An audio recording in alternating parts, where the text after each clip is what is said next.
قسم دې دومره وارته خطا شوی دی کنه ما ته وای د نبی علیہ السلام د پاره سوی هیتونه بقدر ما يتعلمو يتلذو نعوذ بالله د رسول الله صلی الله علیه وسلم د پاره عذاب ومني دومره وارو پر خطر بیا وای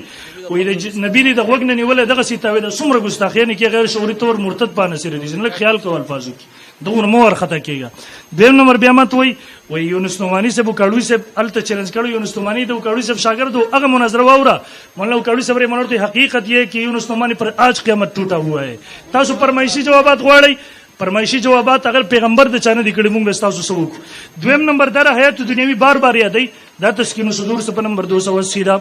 دی وی حضرت نانوتی حضرت تانوی کی اس تصریح کے پیش نظر حضرات علماء دیوبند جہاں ان حضرت سلم کی حیات جسمانی اور حیات دنیاوی کا لفظ بولیں گے تو اس سے یہی مراد ہوگی کہ آپ کے روح کا بدنی دنیا سے تعلق ہے نہ یہ کہ تمام احکام میں یہ حیات دنیاوی ہے چې یو ځل له اوسې وضاحت وشي مونږ په هغه څه ټایم مړه کوه دریم نمبر وي جسدي مثالي بر 23 علماونه پیش کوم او زمام مسلک نه دی مسلک مې نه دی عقیده مې نه دی 23 علماونه